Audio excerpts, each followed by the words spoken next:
All right, everyone. We start off today, of course, with the release of more J6 footage. You've got some snippets that you've had before, but you've never really had a full comprehensive look of each part of the Capitol building on January 6th. Now we've got something that, well, it's not the full 44,000 hours that are rumored to exist of footage.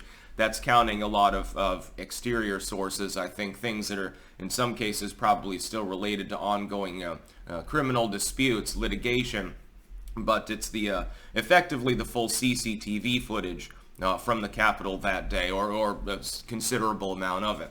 What you're going to see is a lot of boring shit, like people walking around.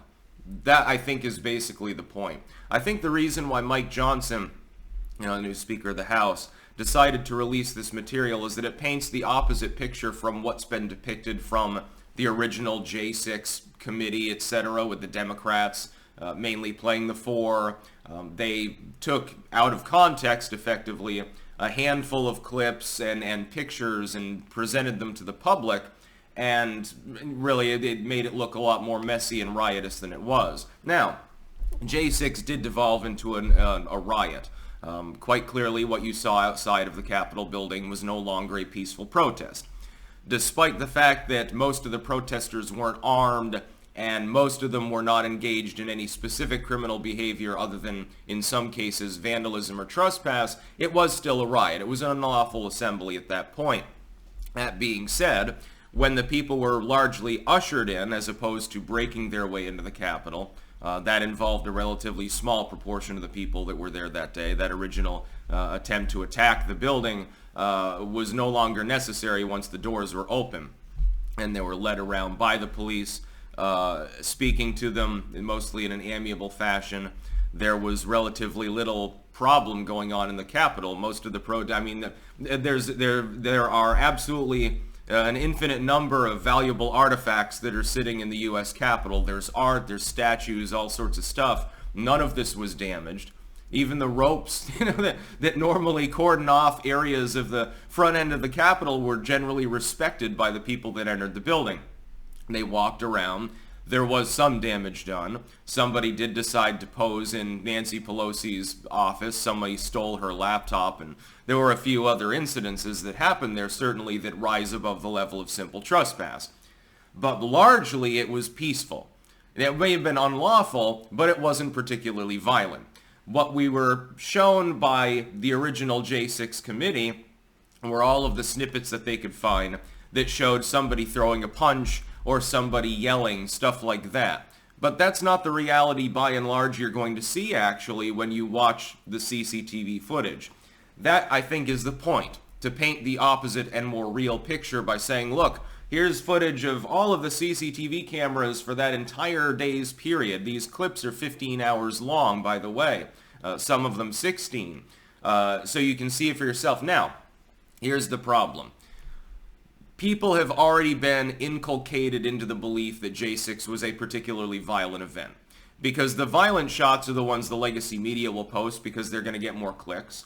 The violent shots are what the original committee decided to release to the public. They didn't release pictures and video that didn't support their particular cause. Donald Trump caused an insurrection and he must be stopped. They didn't release that. They, therefore, got the first take on it and already pushed it out to the public. So the first problem is that you're a later-tater. The second problem is that there is so much footage here, it's not reasonable that unless somebody wants to spend literally an entire week just pouring through the footage, that they're going to glean anything particularly useful from it. You can give a short analysis like this, but I'm not going to watch however many weeks of footage, literally, if I were to watch it 24/7, that there is here. Each one of these clips, again, is like 15 hours long. That would be a little bit onerous. These are, 500 megabyte files. Now this is not the full 44,000 hours of footage that's been rumored to exist. This is just the CCTV stuff. It's still important. It does paint an entirely different picture than what we've been told, which I think most of us suspected was the case and could glean that already, even on J6 itself. But it's not so helpful for convincing the average person, I think, in the public of the veracity of that claim. Hey, the media and the political elite, the Bidenistas, have been lying to you this whole time and painted a false narrative about J6 that made it look uproarious and riotous and really violent, and that they did that in order to fool you into believing we should throw the wall at the J6ers, we should throw the wall at insurrectionist Trump, he should be off the ballot, he should be in prison, we need more authoritarianism, more government control, and military barriers and shit in D.C. and all of these other things that they have. It was a lie. But try showing this footage to your normie friend and saying, hey, just watch this footage for yourself and you'll see it's totally peaceful. No, they're going to want a 15-second rundown. And they're going to want something quick. Hell, even my takes, which are short-form video, technically speaking, half of them, you show this video to a normie and see how long that they watch the video. Even though it's being explained to them in black and white, the material is literally all there. There's too much of it. The more terse clips that were released by the J6 committee were simply more effective. These would, how do you compile 15? The problem is also this. Let's say you have a 24-hour period, and over that period, almost nothing happens. At one point, somebody in your camera shot pushes another person on the ground.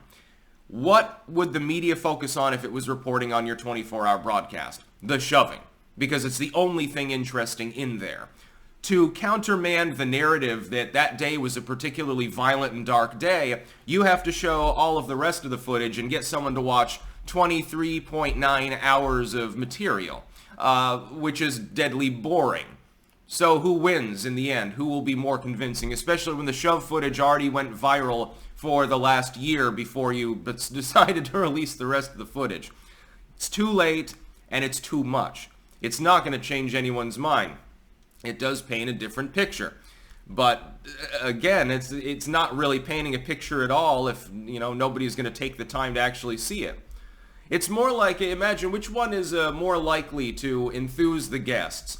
A painting, or, hey, I decided to paint every square inch of this 20-story office building and invite people to come in and tour every single goddamn room.